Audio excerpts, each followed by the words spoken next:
Ini adalah merupakan video part 3 di mana saya membahas tentang BPJS Kesehatan yang sedang dileburkan menjadi satu kelas rawat inap, yaitu KRIS, kelas rawat inap standar.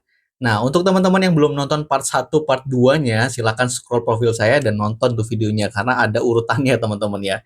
Nah, khusus video ini saya akan membahas tentang adil nggak sih kalau seandainya kris ini diterapkan gitu ya. Karena banyak banget yang komen di part 2 itu pro dan kontra tentang saya bahas opini tentang keadilan ya. Ini saya pertegas lagi di mana opini saya yang kemarin untuk supaya teman-teman ini bisa memahami lebih dalam ya teman-teman ya. Nah, kalau kita bahas kelas 1, kelas 2, kelas 3 itu kan jelas pembayaran bulannya berbeda ya teman-teman.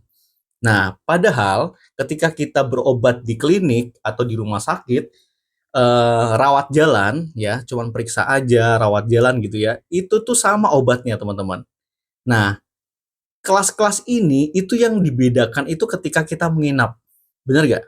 Nah, ketika kita menginap baru kamarnya itu berbeda.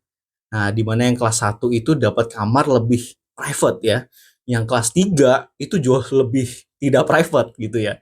Maka dari itu, kenapa program ini dilakukan agar kamarnya tuh sama gitu, kenyamanan yang diperoleh itu sama, teman-teman.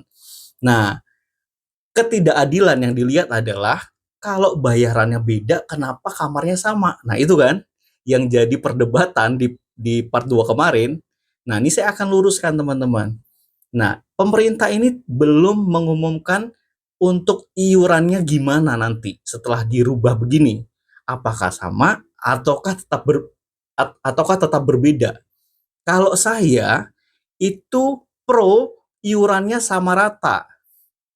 Karena memang titik berat kelas 1, 2, 3 itu adalah di rawat inapnya. Kalau rawat inapnya jadi satu, ya kelasnya jadi satu gitu. Ngapain dibedain lagi? Nah, ini video saya sengaja posting untuk juga mengusulkan pemerintah agar kalau bisa memang iurannya tetap sama, dileburkan jadi sama, supaya teman-teman ini atau masyarakat kita sebagai warga negara Indonesia juga mendapat perlakuan yang sama. Kecuali kalau kita itu punya BPJS Kesehatan swasta ya. Nah, itu beda cerita. Katakanlah asuransi swasta. Itu kan berbeda teman-teman ya. Kalau bayarannya per bulannya preminya sudah tinggi ya pasti perlakuannya juga mewah gitu ya. Nah, lain halnya dengan program pemerintah. Kalau program pemerintah itu tidak boleh membeda-bedakan, harus sama rata. Jadi, untuk fasilitas yang kita rasakan juga harus tetap sama. Apalagi kan kita manusia ini nggak pengen kita sakit gitu ya. Kita pengennya semua sehat. Kalau orang sudah sakit, diperlakukan kurang maksimal, gimana teman-teman ya?